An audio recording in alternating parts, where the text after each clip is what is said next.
Okay, may buntag mga kaigsunan. Atong mahigala mga invitees ni akaron dinhi, usa ka pinasahi kining kahigayunan ni kita dinhi. Sumala pa sa alawiton, usa ka higher call. Ngano man kung dili kini pinakataas nga pagtawag, tingali wala mo karon dinhi. Busa salamat kayo sa inyong presensya nga niya kamo nagapakiguban niining katapusan nato nga topiko. Sa matagabi himo ta sa pagtuon didto sa mga dapit diin kita nagapuyo apan karon dinhi gihiusa mo nang niata dinhi karon mga kaigsunan. Ang ako nga topic inyong makita diri sa screen i-project ra sa atong technical unya. Ang atong topic nag-ingon diha the unpardonable sin. Unsa ni ka mga kaigsunan? Ang dili mapasaylo nga sala. Ato ni sination mga kaigsunan, ang atong suhito ni ining takna. Ang una nato nga bersikulo atong mabasa sa Isayas 1:18, nagyon siya, mapasaylo ba ang tanan mga pagpakasala? Ang usa ka pangutana. Atong basahon dinhi, nagyon siya, umari kamo karon og usahan ta paghusay. Nag-ingon si Yuba, bisan pa ang inyong sala mapula, sila papution ingon sa nibi. Bisan pa sila lubos mapula, sila mahimong sama sa maputing balhibo sa karnero. Di basta-basta ang saad sa Ginoo mga kaigsunan. Kung pula atong sala, himong puti. Kung itom atong sala, himong puti. Grabe mga kaigsunan. Busa digid imposible nga ang Dios magahinlo kanato gikan sa atong mga kasalanan, mga kaigsunan. Anita sa ikaduha. Nagyon siya unsay saad sa Dios sa mga makasasala. Hebrehanon 8:12, nagyon siya diha, inyong makita, kay ako magamaluluyon sa ilang kalapasan o ang ilang kasalanan, dili ko na pagahinumduman. Pagkanindot nga balita mga kaigsunan. Tingali doon natay mga lalis paghimuon, ang atong gikalaban, mga matay na lang tadi, dili gyud malimot sa atong sala. Pero ang Ginoo, makasala ta mga kaigsunan, nag-ingon siya nga, pwede rin niya kalimtan ang atong sala. Iyan ang saad mga kaigsunan. Unsa man di ay ang sala nga dili mapasaylo, kay mo man ay atong title. Ang Dios dinhi nga atong nabasa, bisan unsa ka pula atong sala o itom unsa man atong sala pasayloon man. Unsa man ning sala nga dili mapasaylo. Mateo 12:31 og 32 nang siya busa sultihan ko kamo nga ang mga tao pagpasayloon sa ilang tanang pagpakasala o paglapas apan ang pasipala batok sa espiritu dili gayud pasayloon. Kung atong tanawon mga kaigsunan sa hisgutanan, makapasaylo ang Dios Amahan sa atong mga sala. Si Kristo Jesus mga kaigsunan, makapasaylo siya. Apan ang atong suhito nining kagabion, kung makasala kita batok sa Espiritu Santo, unsa may gibutang diha mga kaigsunan, dili gayud pasayloon. Mao na nga atong suhito ni ining kabuntagon mga kaigsunan, ato ni siya gyud nga tutukan atong tan-awon gyud ngano man nga kung masayop kita o makasala kita sa Espiritu Santo dili man gyud kita pasayloon mga kaigsunan.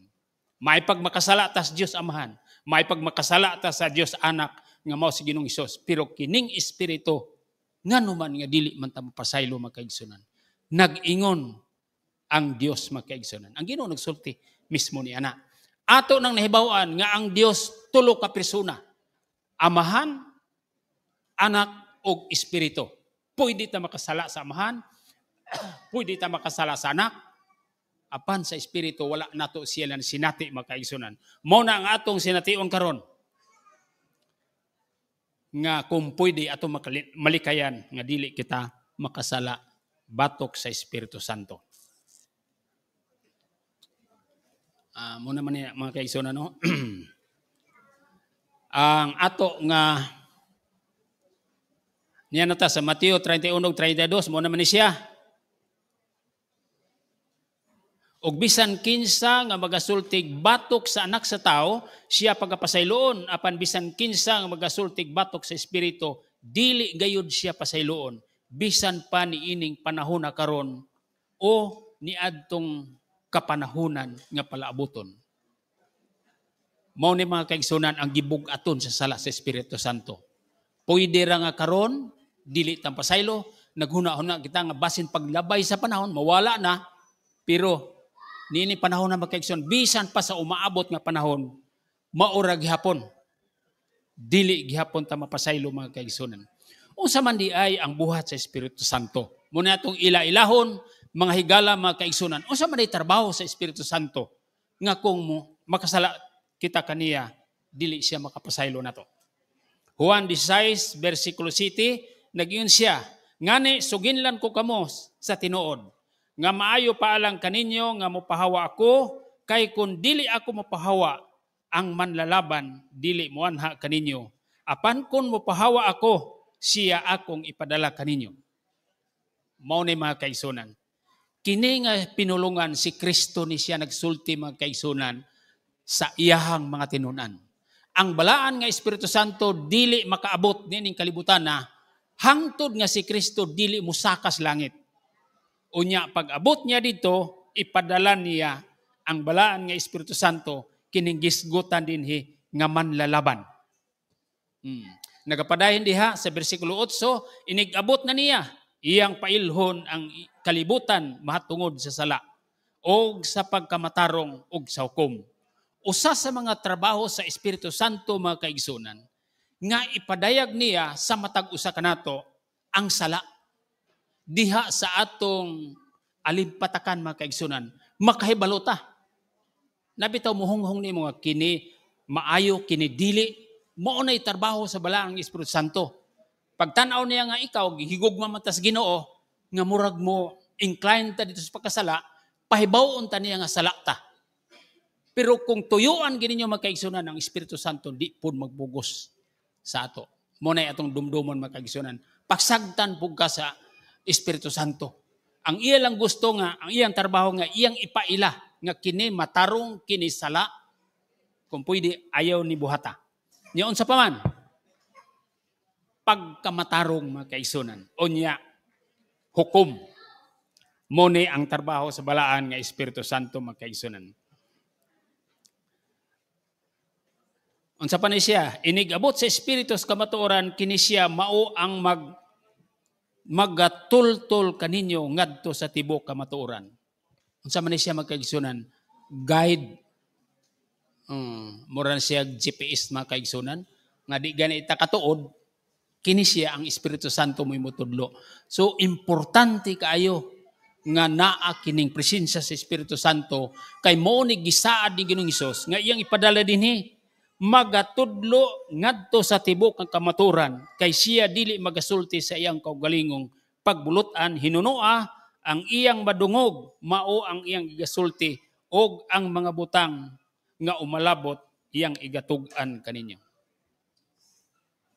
Panalangin kaayo mga kaigsunan tungod kay ang mga butang nga wala pa muabot nining kalibutan na ipahibaw na niya sa matag usa kanato mga kaigsunan.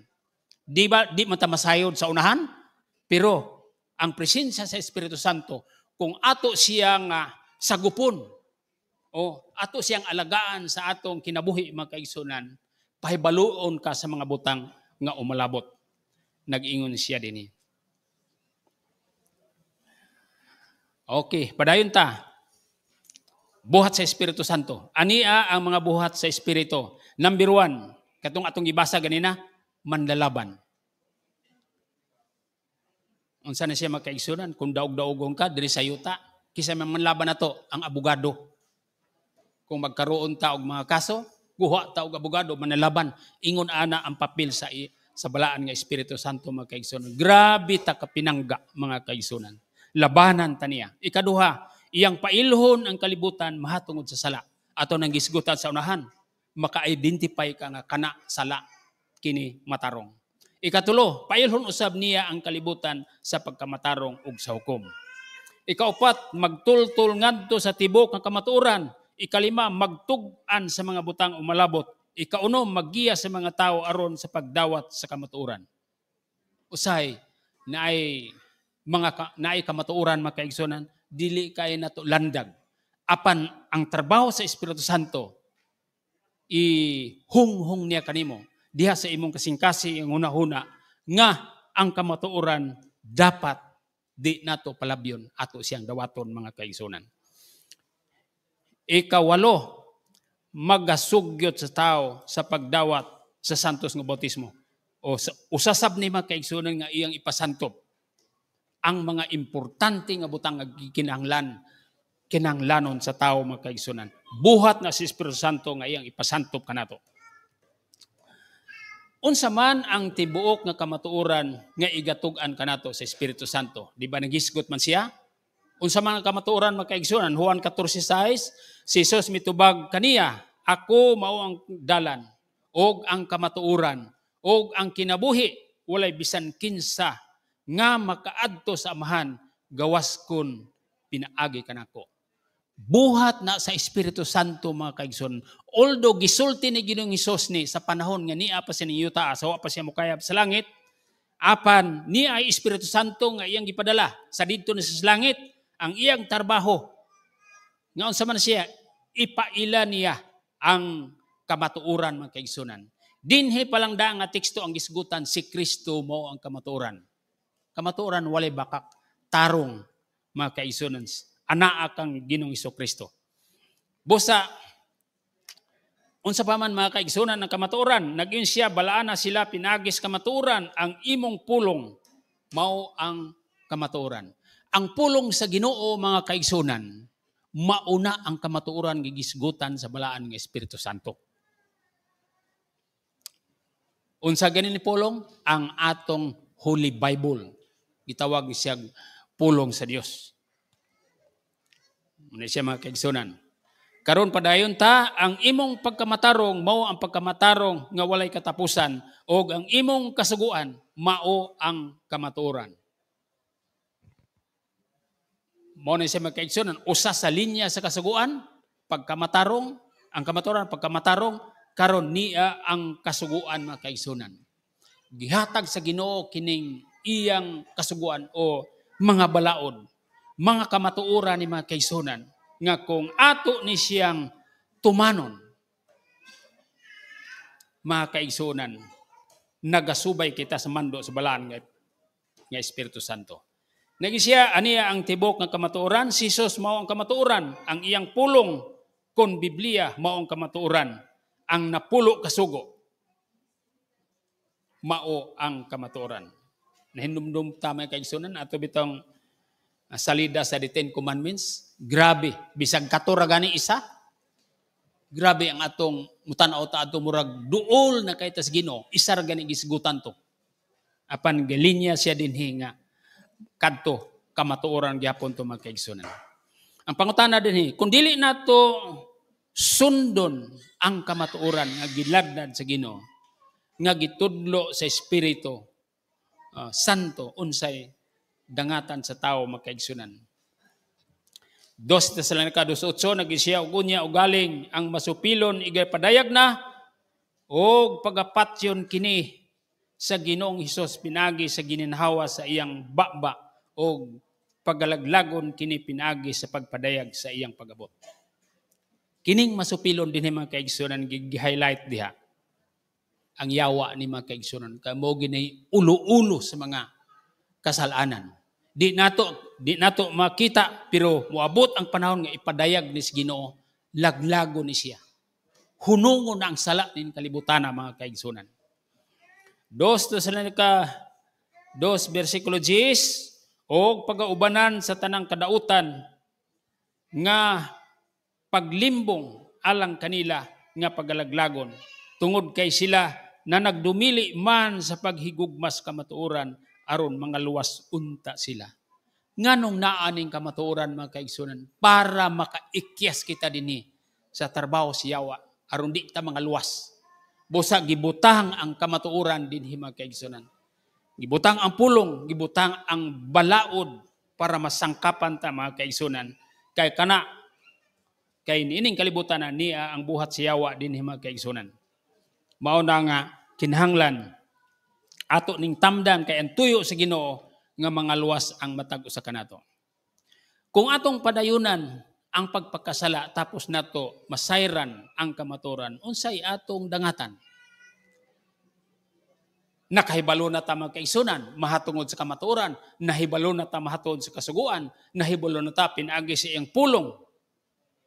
Kung dili nato ni sundon mga kaigsunan, unsa may atong dangatan ini?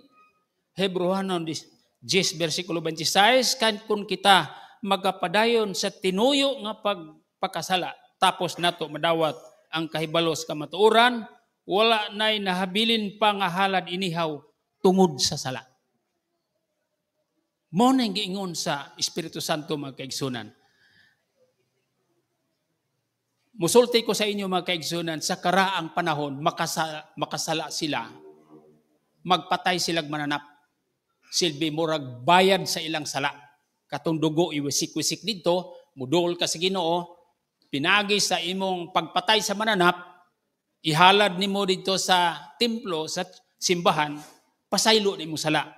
Apan sumala din is bersikulo mga kaigsunan, dili na pwede ang paghalad mahatungod sa atong sala na aning bahina.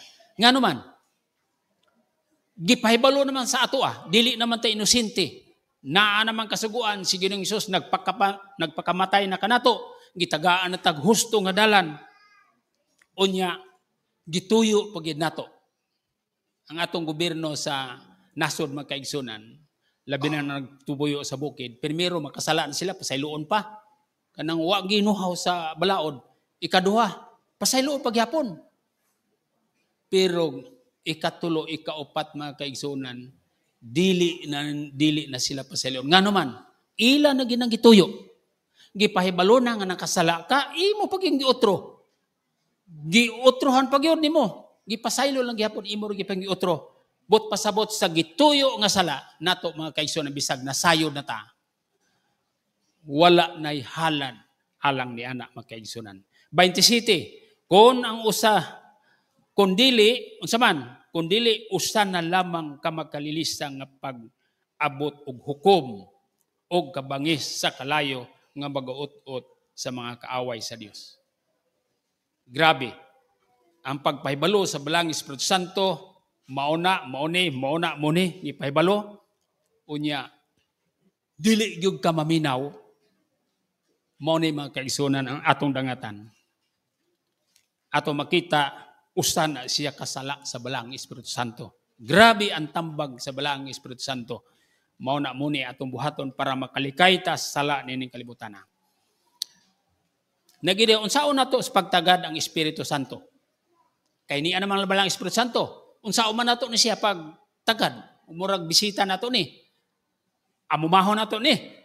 Naging sa Episo 4:30, og ayaw ninyo pagsakita ang Espiritu Santo sa Dios. Na naman, di ba na siya, wadto ko dito sa langit, pag-abot na ko, ipadala ang balang Espiritu Santo, na nasa atua. Unsay tambag dre, ayaw ninyo sakita ang Espiritu Santo. Magbuhat tadig maayo, nasubo ang balang ng Espiritu Santo, anak. Dismayado ang balang Espiritu Santo, magkaigsunan. Nga naman, gipahibalo na ka. Sa unsa, gialagaan, gilabanan na ka, gigiyahan na ka. Kunya pag-abot, bisag ikaw naman magkaigsunan, dili ka malipay magkaigsunan nga. Grabe ang imong effort sa sinugdanan palang daan, hangtod na lang, maurag hapon ang imong himo. Mo na nga gikinahanglan, atong alagaan, mintras niya siya dinhi. Nga naman, nagpadayon siya ni kinsa ginatimbrihan kamo alang sa adlaw sa pagtubos. Ang balaan nga Espiritu Santo magkaigsunan, gihimo na sa Ginoo sa paghatag sa ato panahon sa adlaw sa pagtubos, gitimbrihan na kas Ginoo, gisilyuhan na kas Ginoo, gimarkahan na kas Ginoo nga ikaw tao sa Ginoo. Ingon ana kaimportante ang ato nga pag-atiman sa balang Espiritu Santo nga gihatag sa Ginoo alang sa matag usa kanato magkaigsunan. Nagyon siya, nagapadayon siya Hebrehanon 10:37-38. kung ikaw musibugikan sa pagdawat sa kamaturan, unsay mahitabo? Naging siya kay sulod na lamang sa diyutayng panahon, ang usa nga taliabot, magaabot na og dili magalangan. Apan ang akong tao nga matarong, magakinabuhi pinagi sa pagtuo, o kung siya musibog man o galing kaniya, walay kalipay ang akong kalag. Mao ni ang gisulti sa Ginoo mga kaigsunan. Human kita makadawat sa kamatuoran, nakadesisyon na ta mga kaigsunan nga sundo natong Ginoo, unya sa tukulahaw muatras kita mga kaigsunan, nag-ingon ang Ginoo alang sa matagusan nato, dili siya malipay.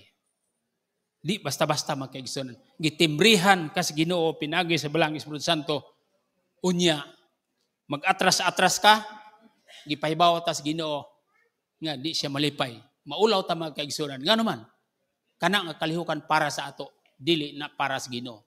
Tungod na sa iyang gugma. Kanato mga kaigsunan. 39, apan dili kita uban sa mga nanibog o nangalaglag kundili sa mga may pagtuo nga na nagpakaangkon sa ilang mga kalag. Kung doon na may mga tao, mga kaigsunan, nga niatras, nisibog, tungod sa ilang duha-duha, ningon ningon dire, nga dili kita sama kanila. Kay ang atong pagtuo, mga kaigsunan, ligon at ubangan sa Ginoo. Nagyon siya, unsa may tambag alang kanato sa Espiritu Santo. Nagitambag din mga kaigsunan, Jose 24:15, nagyon siya, o kung dautan kaninyo, ang pag-alagad alang kang Hiyuba, magpili kamo nining adlaw kung kinsa inyong alagaron. Kung ang Dios ba nga gialagaran sa inyong mga amahan didto sa unahan sa suba, kung ang Amorianhon kang kinsang yuta inyong gipuy-an, apan alang kanako ug sa akong balay kami mag-alagad kang Huswi, kang Hiyuba. Ingon ani kanindot ang desisyon, mga higala, mga kaigsunan, kang Huswi. Para sa iya, para sa iyang panimalay, sama kang Noe mga kaigsunan, gisiguro gisilag sulod sa arka. Sama kang Huswi ang gisigutan karon, gisiguro ginilang balay. Iyang gimantala nga kami, ang tibok na mong panimalay, pilio na mo nga musunod mi sa Dios. Musunod mi kang Hiyuba nga Dios. Ingon ani mga kaigsunan, ang desisyon nga gihimo nga alagad sa Ginoo. Unsa ang awhag karon sa Espiritu Santo mga kaigsunan alang sa matag usa kanato. Naging siya Marcos 16 versikulo 16, naging siya ang mutuo og magpabautismo maluwas apan ang dili mutuo pagahukman sa silot. Trabaho sa balang Espiritu Santo na mga kaigsunan, iyang ipasantop katong gisgutan sa unahan. Tingali nakatuon na mo sa santos nga bautismo. Si Kristo nagpabautismo. Ang balaang Espiritu Santo nagsugo nga gikinahanglan mutuo ta aron ta maluwas, aron ta makalikay sa hukom. Si Kristo nga walay sala nagpabautismo. Unsa may tuyo ato mga kaigsunan para ilustrar nga kinahanglanon nato ang bautismo. Gilibong sa tubig nga lubnganan mga kaigsunan. Buti pasabot ang atong sala na lubong na didto pinagi sa santos nga bautismo. Nga mo ni giagda sa balang Espiritu Santo nga gikinahanglan nato ang bautismo. Nagapadayon dinhi, unsa ang imong buhaton karon aron maluwas? Dinhi mga kaigsunan, buhat 22:16, naging siya og karon unsa pa may imong gipaabot, tumindog ka og magpabautismo og hugasa ang imong mga sala pinaagi sa pagtawag sa ngalan. Usa ni kayuno ko mga kaigsunan sumala sa sugilanon. Nagtuon sila sa kasulatan. Sa diha nakastuon sila sa kasulatan, nakita niya si Ginoong Hesus gibautismuhan. Yun siya nakasabot naman ko, nituo naman ko, niya na may tubig, unsa pa may nakalangan? Niya na diri mga kaigsunan. Niya siya tindog. Magpabautismo ka og hugasa ang imong sala. Ang bautismo mga kaigsunan, usa ka paagis paghugas sa sala tungod sa atong pagtuo ngadto kang Kristo. Nagapadayon siya nagantos o nagpakamatay sa krus tungod sa iyang gugma alang kanimo. Karon unsa may imong igabalos kaniya? Alang sa pagpakita nga ikaw nahigugma kaniya. Naa si Ginoong Hesus mga kaigsunan. Grabe ang iyang pagpakamatay. Kung ato siyang sudungon mga kaigsunan, di basta-basta sa dinhi pa siya dinhi. Baktas dinhi, baktas dito, before pa siya gilansang sa krus. Giyon sa man siya mga kaigsunan. Makalilisang.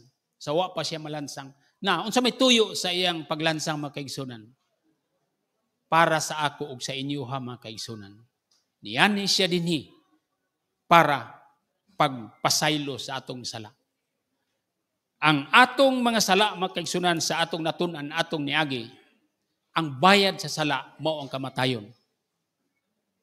Mao na nga imbes kita mamatay, si Kristo ang nagpakamatay in behalf sa ato kaugalingon mga kaigsunan. Siya ay nagbayad sa ato nga sala. Mao ni ang naitabo kang Ginoong Hesus. Naging siya sa nagpadayon, sa imong paghigugma kaniya, buot ka ba nga mosunod kaniya? O mutugyan sa imong kaugalingon kaniya? Mao ni mga kaigsunan. Usa ni siya kapangutana alang sa matag sa kanato. Sa imong gugma ngadto kaniya, buot ka ba nga mosunod kaniya? Mga kaigsunan. Pipila ka kanato mga kaigsunan ang mutindog nga mosunod kaniya. Doon na ba'y mga kaigsunan nga mosunod sa Ginoo?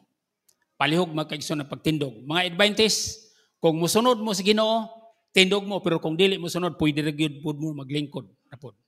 Okay. Okay, ang ako pangutana din mosunod ba kita kaniya? Pinaagis pagtindog, umutugyan kita kaniya, mga kaigsunan. Og salamat mga kaigsunan, nga kamo doon nag-igo nga desisyon sa pagsunod kaniya. Kay unang-una siya mismo ani-anhi, ikaduha ang iyang balang Espiritu Santo, iyang gisugo nga ni kanato, aron mga pangabudlay. Niya ay picture rin sa ubos mga kaigsunan. Alang kanato mga kaigsunan, dili gid takos nga makadumala sa atong kagalingon, gawas kung si Kristo ang mag-drive sa atong kinabuhi mga kaigsunan. Kay kung ato mahinumduman kita, gusto nato nga mabuhat og matarong pero di gyud ta makabuhat. Gawas kung si Kristo mo'y drive sa atong kinabuhi mga kaigsunan. Salamat sa inyo nga pagtubag mga kaigsunan pinaagi sa pagbarog. Ako hangyoon si Pastor Kapapas, palihog pastor pag-ampo alang kanila. Tungod kay doon na sila desisyon nga mosunod sila kang Ginoong Hesus pinaagi sa ilang pagtindog ni ining takna sa kabuntagon. Magampo ta mga kaigsunan. Ginoong Diyos, salamat kayo sa kadaugan sa imong mga buluhaton. Imong ginatawag ang imong mga katawhan ining tungura tungod kay makalilisang na ang kahimtang sa kalibutan. Apan dunay minsahe nimo gikan sa balaang kasulatan nga kung among pagatun-an magagiya kanamo paunsaon sa paglabang sa kagubot o makuyaw nga panghitabo sa kalibutan nga gipanguluhan sa imong kaaway. Og niya kami nagatuon sa imong balaan nga mga pulong sa dugay nga mga panahon. Hangtod karon ug amo nakita Ginoo, tin-aw ang gilatid nimo alang sa imong mga gipangtawag aron ipreserbar ang mga kinabuhi andamon alang sa imong saad nga pagbalik. Gipugna ni sa daghan nga mga panahon ug mga paagi sa imong kaaway nga dili gusto nga adunay makatawhang maandam nga mudawat sa imong gisaad langit nun nga puloy-anan nga ikaw ang makigkauban hangtod sa walay katapusan. Apan Ginoo, ang imong espiritu nagahatag gahom sa tanang mga katawhan usab nimo nga nagpangabudlay alang sa mga bililhon nga mga katawhan nga wala intaw nakadungog sa mensahe sa pagpangandam gikan kaniadto hangtod nakaabot kini nga mga pulong karon.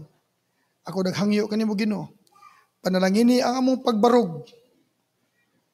Lig-o na kami og dugangi og hatagi kami dugang pang pagtagad sa mga bililho nimong mga gisaad aron gikan kanamo aduna pay daghan nga mga sakop sa among Pinoy-anan, mga higala, mga silingan, mga kaparintihan nga among masultihan og kauban namo maandam usab sila sa matang sa pagpangandam nga usa ka pagkinabuhing Dios nun niining makuyaw nga panahon.